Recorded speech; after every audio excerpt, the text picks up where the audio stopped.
Hi, and welcome to Composition with Mr. Rohrbach. During this lesson, we are going to actually take a field trip to the archaeological ruins of the ancient city of Pompeii.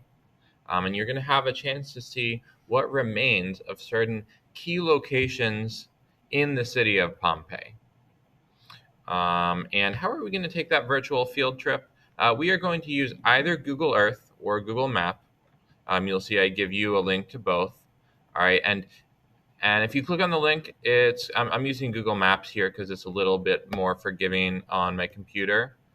Okay, it's going to take you to something like here. Okay, and you can see all these blue sites are kind of key locations in the city of Pompeii.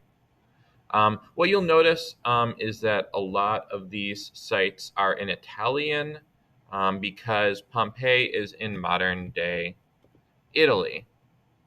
Okay, a lot of these sites are labeled in Italian again because Pompeii is in modern day Italy, which might be a little bit frustrating, except that I'm actually giving you the um, Latin to Italian translation of the key sites. All right, so if I turn to my slides, right, you'll see slides 6, 7, 8, 9, 10, 11, and 12 have some key locations that you're going to be looking for.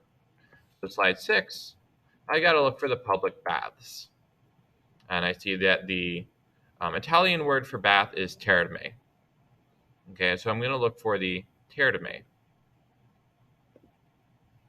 Okay, looking on this map for the terme. There are a variety of ways you can do this. You could just kind of, walk around, or or you could just look at the overhead view, and I see Terme del Foro, the Forum Baths. Okay, and then this is what's really cool. What I can do now, I can actually zoom in, and I'm going to grab Pegman, and I'm just going to kind of drop Pegman right here. Okay. And so I guess this is kind of the street view of the Forum Baths. I'm curious as to whether I can get a better perspective. Sometimes you have to kind of like um,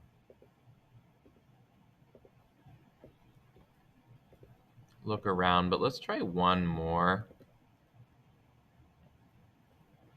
Yeah, okay, so now we're inside the baths, and we can see, you can see there's some kind of like kooky, like half people that kind of cut off because Google Maps is like that. But you can see some of the even the interior design. I think that we're probably in like the Caldardium, which is the hot room.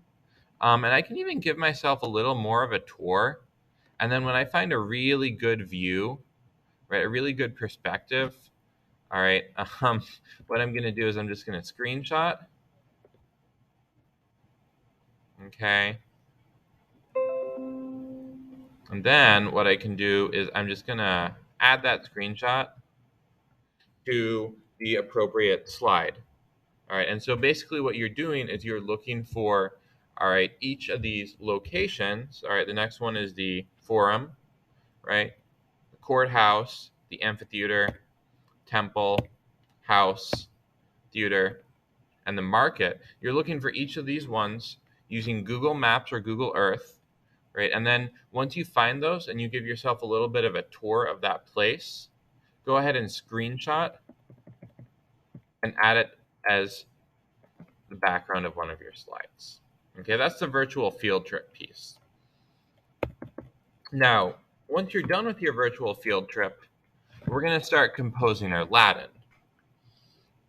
And what's really important is that our first step of the composition is to sort our verbs into two categories, transitive and intransitive. All right, because we basically learned two different kinds of verbs that set up two different kinds of sentences. Okay, some verbs create transitive sentences, meaning that they take an object. Right? I say I hit the wall or I hit the table. Right? The verb hit needs that object. You can't just say I am hitting, right? You need to express what am I hitting? right? And because, all right, I need to have an object for hit, hit would be called a transitive verb. All right. Some verbs don't need an object. All right. For instance, the verb natat, natat, that doesn't really need a verb, right? An object, right? To say swims, you don't need an object of swimming. You just swim. All right. Wendit, right, means sells. You can't just say like I am selling. You kind of need an object of the selling. So I would put that in the transitive category. Okay, I'll offer like let's say two more of these, and I'll have you do the rest. Dormit, meaning sleeps, right? You don't need an object of sleeping, and therefore that's going to be an intransitive verb. Salutat, meaning greets, right? You have to have somebody who you greet, and so that would be a transitive verb. Okay, I'm going to have you all do the rest of these. Basically, what's really important is that you sort these verbs into transitive and intransitive, so that you are able to write the appropriate kinds of sentences. Okay. Once you have the verb sort finished, then you can start writing your sentences. Okay, and so just to offer an example, right? In Theoremis, all right, I'm going to start by choosing a verb. Maybe I'll choose the verb that applies for the baths, right? Someone would go swimming in the bath, right? Because there is a swimming pool in the public baths. So I'll choose the verb natat. And because that's an intransitive verb, I don't need an object for natat. I just need a subject. And I'll choose a subject on slide 3. I'll say quintus. Quintus in Theoremis natat. A really good sentence. Right there. All right, I'll offer one more example. In Fordo. All right, and let's see. I'm going to choose wendit as my verb for that, meaning sells. And because that's a transitive verb, that needs an object. I can't just say caecilius in the form is selling. I need an object. And so let's see. What should he be selling? I'll let him sell bread, right? So that would be caecilius in Fordo. I'm choosing the accusative spelling panem vendit.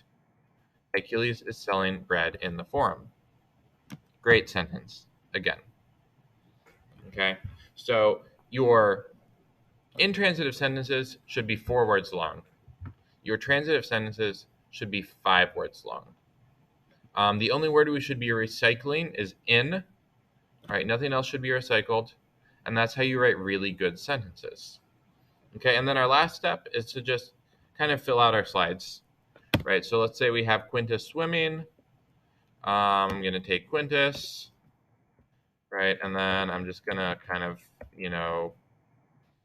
make him swim, laps. Maybe I'll put some water in here. But basically, we're going to make Quintus swim in the public baths. I'm just going to copy this whole caption, actually. Quintus in Theoremis natat.